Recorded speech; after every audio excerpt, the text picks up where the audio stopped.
I find it utterly fascinating that whenever the gaming press talks about women in the video gaming industry, most people are going to think of Anita Sarkeesian or some other woman that just happens to be a feminist. Almost every single time, with no exception, when the video gaming journalists are pushing for a female, she just happens to have the correct politics.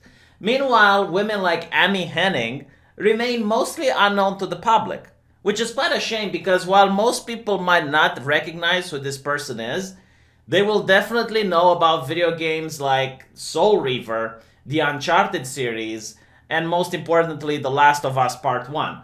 Video games that this woman has helped to write and create. So, I want to tell you a little story about what it actually means to respect women in the video gaming industry. Because Amy Hennig should have been used as an example for every single woman that wants to be a game developer. She is definitely a story of success and is definitely a person that has entertained the lives of millions of people. And she is not just a writer, by the way. She is also an animator and an artist. And she had to learn these skills in order to get her foot into the door and manage to break into the industry. And as I mentioned before, she managed to write The Legacy of the Kain series. She directed and wrote the first three Uncharted games. And despite the fact that video game journalists have tried to goad her several times into claiming that the video gaming industry is sexist, she said, and I quote, "I get upset when the narrative around women and gaming is that it's a hostile place because I've never experienced that in 26 years. If anything, it was an absolute bastion for me, a pioneer medium where I felt welcomed.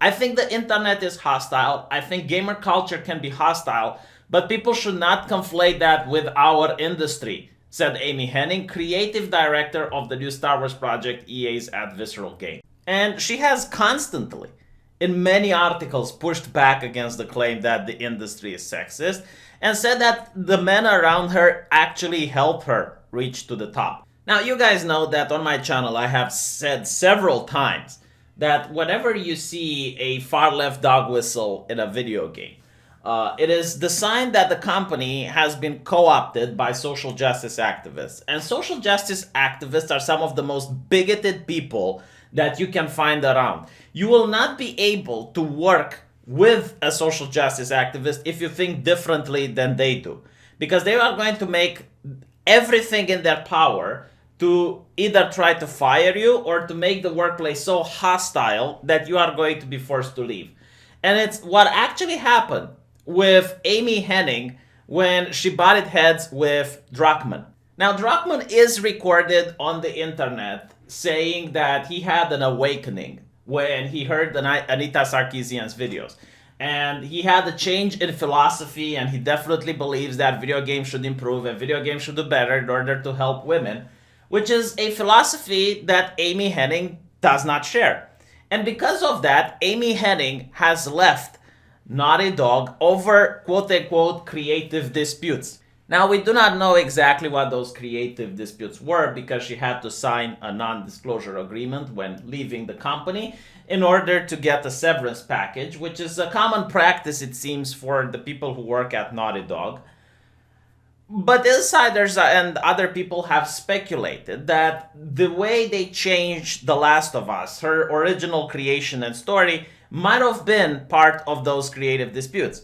You see, in the original game of The Last of Us, it's not a story about romance and love. It is a story of survival. It is a story of personal sacrifice.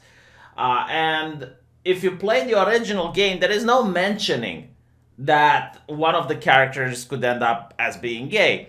However, if you play the DLC, which happens after Amy Hennig has left the company, you notice that it actually shows romance between and a kiss between two underage girls, which might have been the reason why Amy Hennig didn't appreciate that particular turn.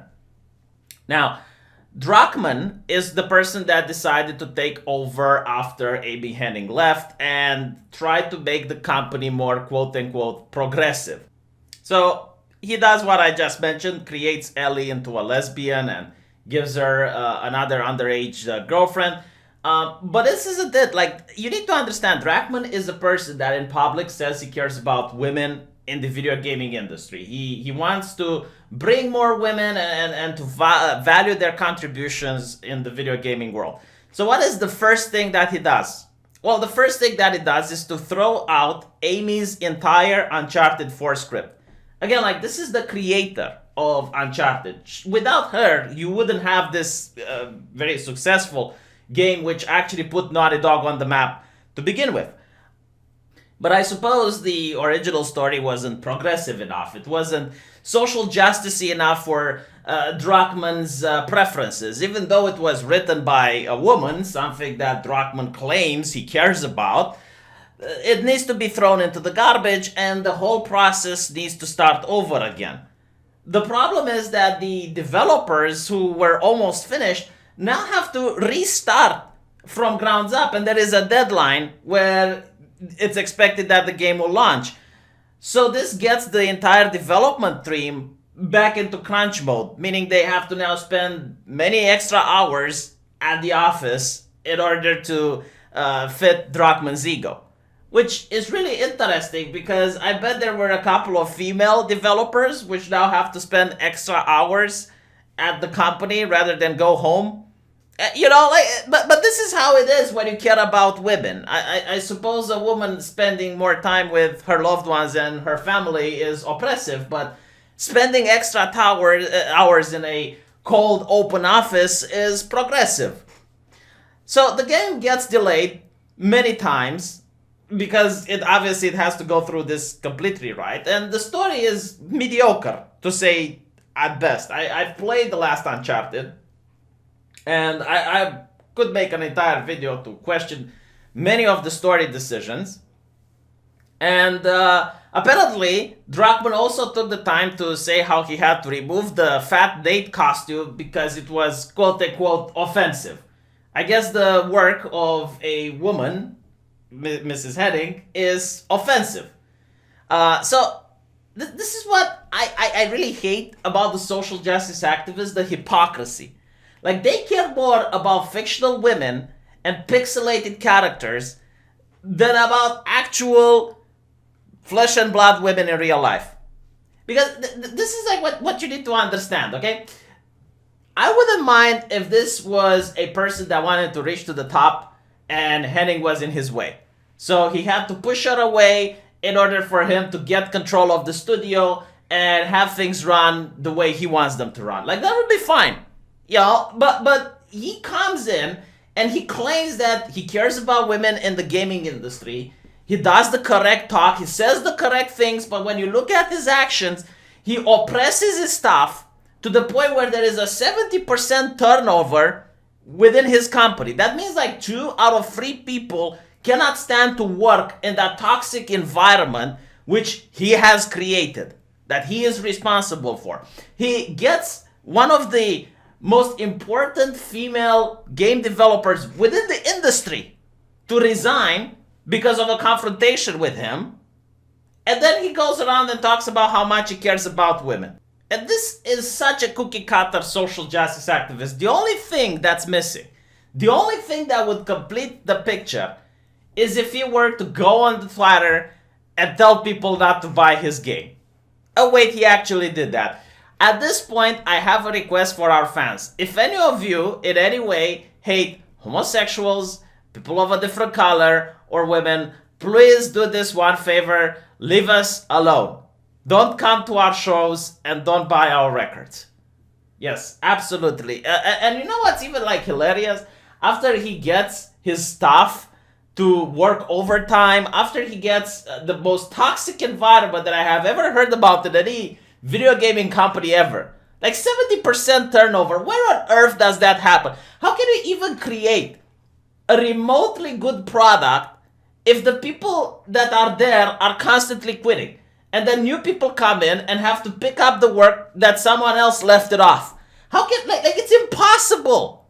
This is why social justice activists are ruining video games. It's not necessarily because of their ideology or the fact that they want to shoehorn their politics into the video, even though like that has a little bit to do with it. But no, that's not the major part. The major part is the toxic work environment they're creating and the fact that they're alienating actual successful people who are able to create good content. They cannot work in the same office. They cannot work in the same space. They will butt heads. So this is why every single time I see a video game talk about diversity nonstop, or really the first thing that I see in a trailer is not the action, is not the story, is not the setting. It's just like two lesbians kissing for awkwardly for more than 2 minutes. That is a dog whistle to me. That tells me something. I could still enjoy the game with that in, but it's a far left dog whistle. It tells me that the company is infested by these bigots, by these people that are going to create such a toxic work environment that the end game product is going to be bad. It's going to be filled with bugs. It's going to be a major disappointment, and it's also going to be boring and bland. So next time you see someone complain about, oh yes, this game came up and it's got a woman on the box even though it's a World War II setting. Like, understand that's not really the main problem and the main concern. Like, at this point, people are just able to stereotype these things and notice a pattern. Whenever you have these elements, it's just tells you not to buy that thing because it's going to be a bad product.